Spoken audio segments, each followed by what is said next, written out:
আসসালামু আলাইকুম। আজকের রেসিপি পুঁইশাক দিয়ে কাঁঠালের বিচি দিয়ে রুই মাছের মাথা রান্না করব।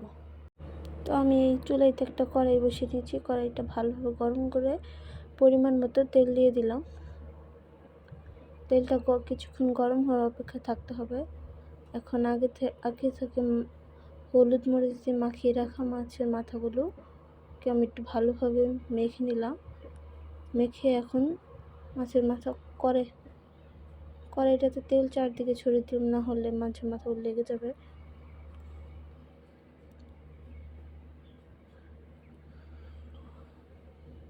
এখন মাছের মাথাগুলো দিয়ে দিলাম ভালোভাবে।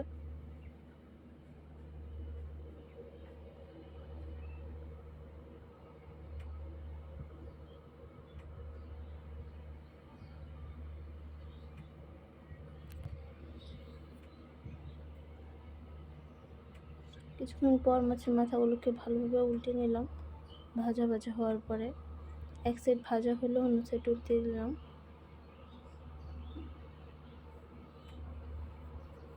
কিছুক্ষণ রেস্টে রেখে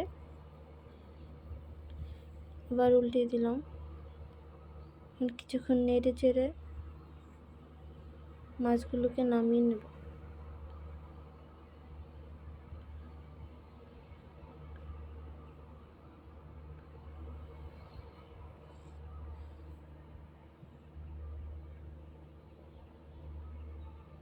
মাছগুলো নামানো শেষ।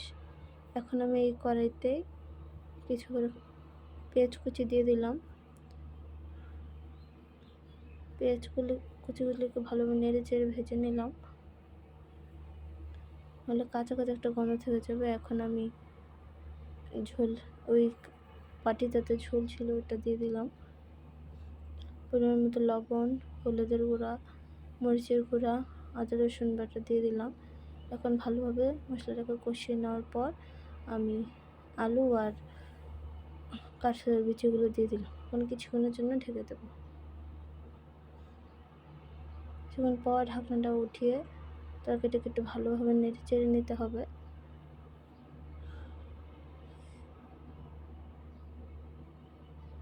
এই পর্যায়ে আমি পুঁইশাকগুলো দিয়ে দিলাম।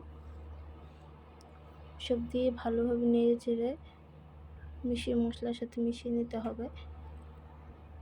কিছুক্ষণের জন্য ঢেকে দিলাম। কিছুক্ষণ পর পুঁইশাকটা প্রায় পানি ছেড়ে দিয়েছে।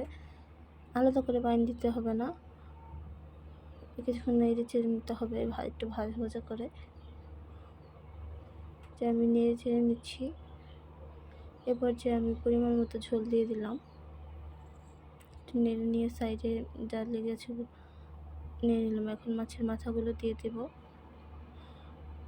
কিছুক্ষণের জন্য রেস্টে রেখে দিতে হবে। ঢাকনা দিয়ে কিছুক্ষণ জন্য ঢেকে দিলাম। কিছুক্ষণ পর এখন 5 মিনিটের মতো হাই হিটে তরকারিটা জাল দিতে হবে। যে তরকারিটা প্রায় জাল দেওয়া শেষ, তরকারিটা হয়ে গেছে, কাঁঠালের বিচি সিদ্ধ হয়ে গেছে।